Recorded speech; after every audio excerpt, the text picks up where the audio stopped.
it's Meshell, and in this ARK Genesis 2 video, I'm going to be showing you all the new tech items, how to craft them, and how they are used. So let's go ahead and get started so that you can know how to use all of the new different tech items. Before we go to craft them, you are going to need a tech replicator, and you are going to need to be at least level 120 in order to use all of the new tech items in ARK Genesis 2. Now, you need to craft each item in a tech replicator, but if you are lucky enough, you can find some of these new tech items pre-built inside of some supply drops, as well as doing some mission complete. You'll get some rewards, and if you're lucky enough, you'll get the new tech items through that means as well too. And here you can see that even though I have the new Tek Phase Pistol, I cannot use it nor can I equip it because my character is level 105, and I would need to have that engram learned and be the correct level in order for me to use some of these new tech items, so keep that in mind. When your character is the correct level, you can go ahead and learn these new engrams. So go into your engram, cycle through Genesis 2, and scroll down. And starting at 101, you see the Tek Canteen, worth 6 engram points. And let's go ahead and learn all of these. Level 104 is the Tek Crop Plot at 32 engram points.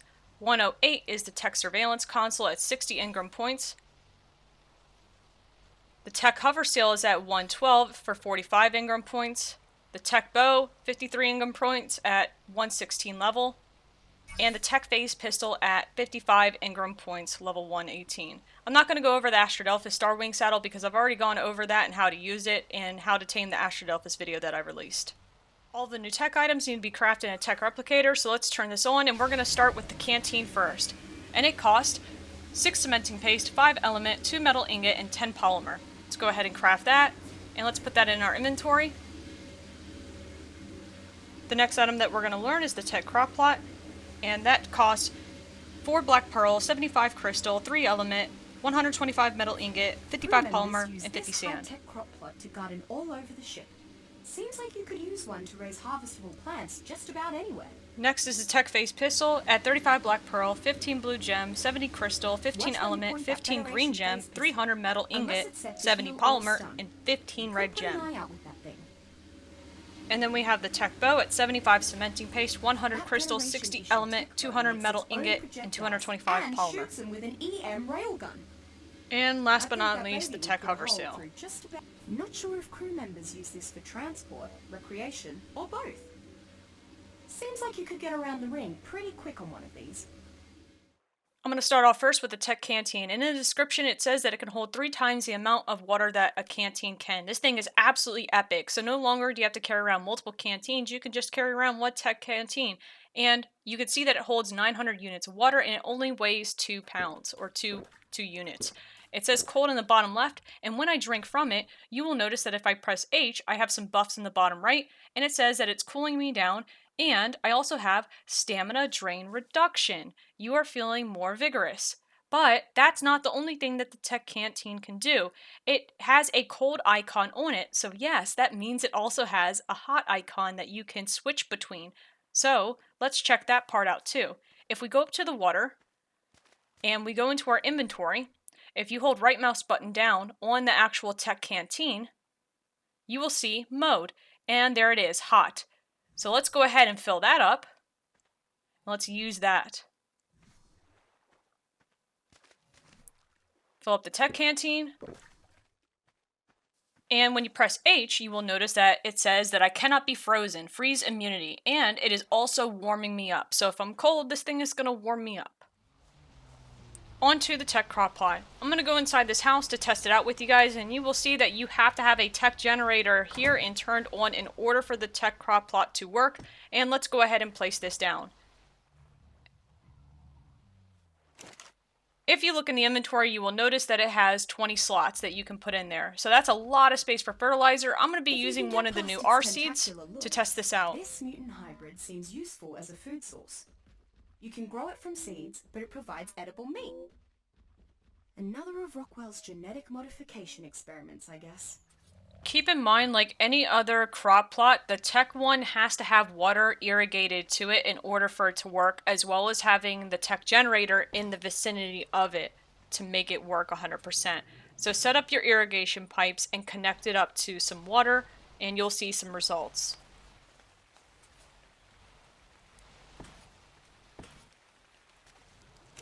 you'll notice that you have a 0% greenhouse effect because the only thing that this has going for it is a light source so that you can plant your stuff inside caves, and the fact that it can hold more in its inventory.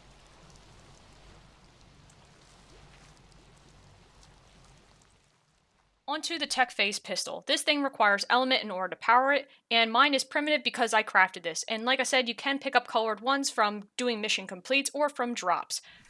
And you'll notice that my cursor here is red. This is set to kill mode, and if I click right mouse button, blue is stun, and then green, right mouse button, is heal.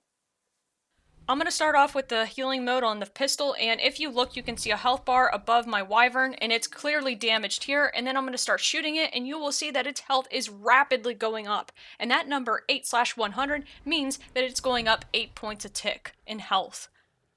Go ahead and stop. This is where my element's at, and this thing consumes an absolute ton of element. Press H again so you can see where the health is, and bam, let's start healing it.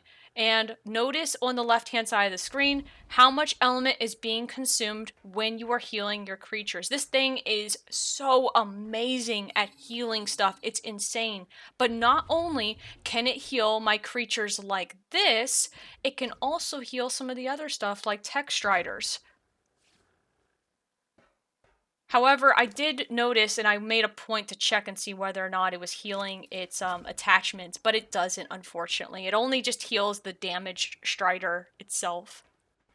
And then we have the stun mode, which is blue, and this is pretty self-explanatory. I'm going to use this Doedicurus as a test target here, but you need to keep in mind that when you are using the stun mode, you need to keep your beam on the actual creature, and then what's going to happen is you'll notice that the star's filled up, and it has the little smoke, the yellow smoke around its head. It's stunned right now, and it's not moving. Let's try it on the Anki over here, and here's a little better representation. You can actually see a percentage on it. It was very quick, but as long as you keep your beam directly linked to the actual creature, you'll notice that a percentage builds up, and then it'll get stunned, and it'll stop in its place for a brief amount of time. And this not only works on dinosaurs, it also works on other players as well too. The last mode on the Tek Phase Pistol is its kill mode, and I thought that for this, I would use the Ferox Coal Alpha mission to best represent how this Tek Pistol works on its kill mode. Let's pull it out, and let's start shooting it on the kill mode. And watch the green numbers very carefully. If you look at them, you'll notice it started off at like 29, 28, and as long as you keep your beam connected to the creature, you will see that it starts building up and up and up and up, and eventually it stops and it caps. Right here, mine's capping at 560, and guys, that is doing 560 damage a tick. Every time that you hear that tick mark that's going off, I'm doing 560 damage. Look at the health of this thing on the right-hand side. I am melting the Ferox on Alpha mission. This is insane. Not only does it do well against these missions, it melts Gigas as well too. It is absolutely incredible. And I was only here for a few seconds, and bam, look, it's running off. It makes completing this mission absolutely easy. It's kind of laughable at how powerful that this gun is. As long as you keep your beam, you will do an incredible amount of damage that builds up over time. The next weapon that we're going to test out together is the Tek Bow, which requires element shards to use as your arrows. Go ahead and pull out your Tek Bow, and you'll notice that it's set by default to metal arrows. And if you hold down R, you will notice that you have an option for Tek Bow.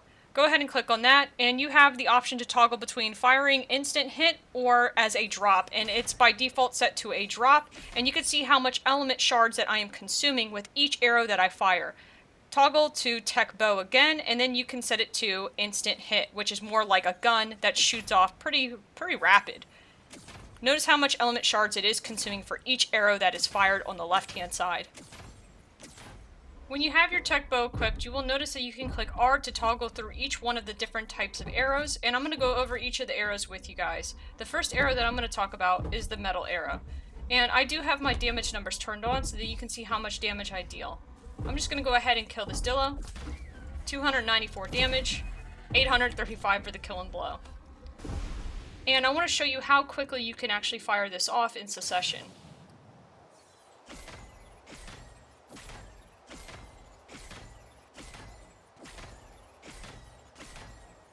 It's pretty rapid. It is one of the fastest ways to fire, but it's not just your metal arrows that you're equipped with. you have the other ability to switch between some of the other items. 882 damage right there for the killing blow, by the way. That is insane. If I click R, you'll notice I can toggle through each of the different types of arrows. After metal, you have your explosive arrows.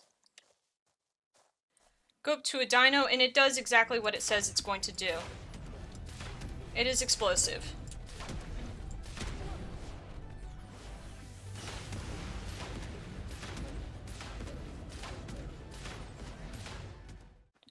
The next arrow I want to talk about are the Trink arrows. And the Trink arrows are absolutely insane, which deal way more torpidity than a regular long neck could ever do.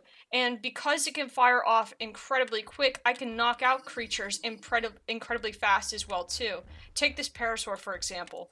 Let's go ahead and fire it. And guys, notice in the bottom left hand corner as well too, how many arrows can be crafted in your inventory based off of how many shards you have. It's not the same for every single type of arrow. You're going to need more shards based off of the different types of arrows that you are currently using with your bow. But let's take this parasaur.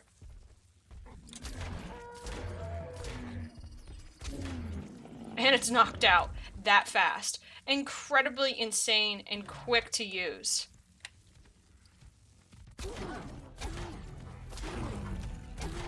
Get knocked out. There we go. On to the next one, flame arrows. And flame arrows are pretty self-explanatory. They are flame arrows. With the amount of element shards that I currently have in my inventory, which is 851, I can make 85. Let's test it on this turtle here. And like a normal flame arrow, it'll deal damage over time, which makes it incredibly useful.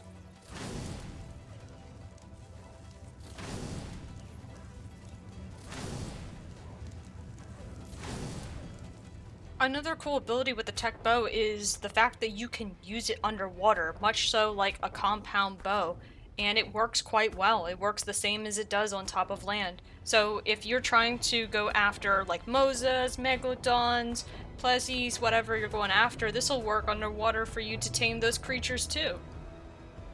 Onto the Tek Hoversail. It has a durability of 100%, and you can either click E in your inventory to use it, or you can put it on your hotbar and select it, and you need either element shards or element to power it.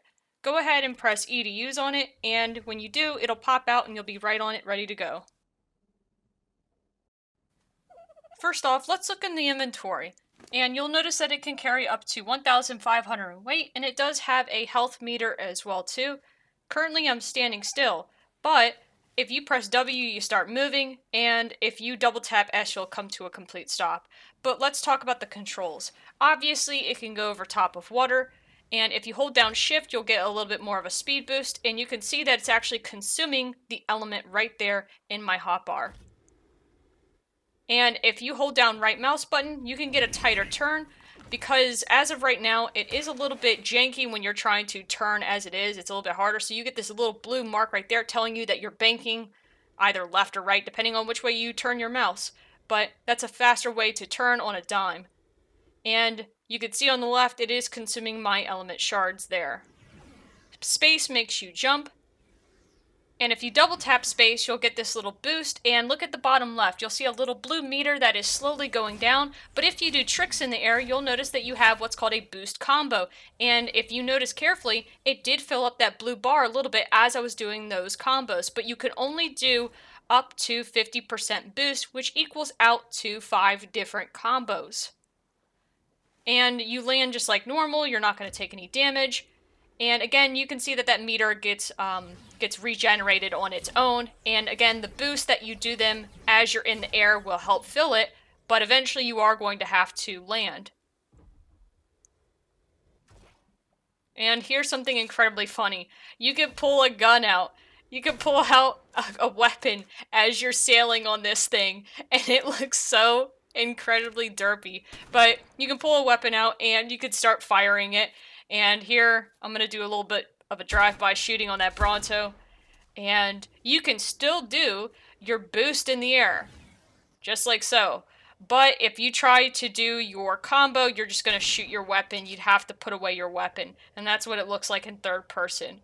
It looks incredibly funny. Let's go ahead and put away the gun. And when you are ready to stop, just double tap S and you'll come to a complete stop there. If we hop off of it now, you'll notice it says self-destruct in basically 1 hour. This will self-destruct if you leave it out, but there's a way around it. What you can do is go up to the sail and you can pick it up. And it's put in our inventory and it won't deconstruct in our inventory, but you'll notice that the percentage has gone down and it says that it can be repaired in a Tek replicator. But here's the thing. We noticed that we couldn't repair it in a Tek replicator. So the Tek Hoversail will eventually get destroyed after so many uses. And the last thing I'm going to talk about with you guys is the Tek Surveillance Console. Above me I have my Tek generator, and you will need to have one in the vicinity of it in order for it to work. And go ahead and place it down. And you'll notice that it is incredibly small. And you also have the icon that it is currently powered because it's in range of the generator. When you go into the inventory, you will notice that there is something called remote cameras, and it doesn't cost a lot of resources, but I'm going to go ahead and craft up a few of these and we're going to test them out together. I've crafted up quite a few here, and now it's time to go ahead and play with them. So let's take these out and set them out and see what they can do. Once you're ready, it's time to start placing down your cameras. For this, I'm going to go ahead and put a camera over here on this side. I'll throw a camera over here, and I'll throw a camera over here on this side, just so that they're at different angles. I've already tested this and have placed down all of these cameras, and yes, you can put down all 13 of these cameras here, but the thing is that you do have a range, and I'll tell you what it is right now. It's 3,000 meters, and I'll show you what that looks like in comparison on a map in just a moment. We had a lot of fun, and we played around with it on our server, and I'll show you that in just a moment as well too. But let's talk about the basic mechanics. When you do place down these cameras, you'll notice that it gives you the GPS coordinates. You also have the option of picking it back up as well too. It is not a permanent structure, and you can also rename it as well too. So if you're spying on your friend's base, you can call this the friend spy camera base thingy. I don't know, whatever you want to call it. But you can name them.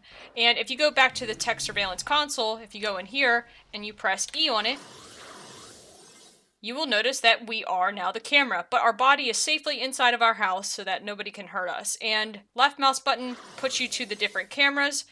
You can zoom in by scrolling in on your mouse wheel or scrolling out, depending on what you want. And the range on them is insane. Absolutely insane. And you can scroll out just like so. And again, left mouse button to the next camera. And if you toggle C, that is your vision, your different types of vision. So whether you're looking at people during the day or during the night. And in the top left, you also have that GPS coordinates, and it tells you how far away from the console that you currently are. Let's go ahead and get off of that. And again, left shift gets you off. And that's pretty much the basics of it. Now let me show you us playing around with it, because it was incredibly funny. And this is me in Old School's base, testing it out and spying on his neighbor that's next door. So he placed down these cameras so that he could spy on his friend. And so right here, I'm watching the both of them have an exchange here. One's pointing the rifle at each other, and what the heck? is an aloe is being taken over top of their base, ready to be dropped. Like, this is absolutely insane that I can spy on them from such a far distance. Like, I have no idea what the heck is going on here in this exchange, but it's just incredibly funny. Absolutely insane. But you can see how far away this range works. Like, this camera is up on a cliff. I'll show you in just a moment. Let's go to the other camera, though, and look in here. And that pulse, you can actually see. You can see the creatures in his house through the wood walls. That is insane. And these cameras are about 1,000 meters away from his house, too. Is he looking up? Do you ever feel like you're being watched? Alright. He's looking, Pronto he's body coming. Oh my inbound. god, I think he's seen Old something. school above you. He's coming to the top one. Oh my god, I think he's clocked you. Yeah, he's seen it. Oh my god, look behind. Oh shit. Super awkward. Oh my god, he's Oh, he's destroying it. Oh my god. See his dad. To Old School, what's the What's the range on that? Yeah, it's literally bang on it's 2,999.97 meters. So it must be 3,000 meters. 3,000, yep. Damn, that's big. That is a large distance. Just as a visual, I'm that blue dot, and how far away you can put it is where the red arrow is pointing. So between those two distances is what it actually looks like on the map. And that, guys, is all the new tech items that you can build in-game and how to use them. I hope this video was helpful for you. If it has, please like, subscribe, and hit the bell icon so that you get notified of when I upload next. Until then, thank you very much for watching. I'll see you next time.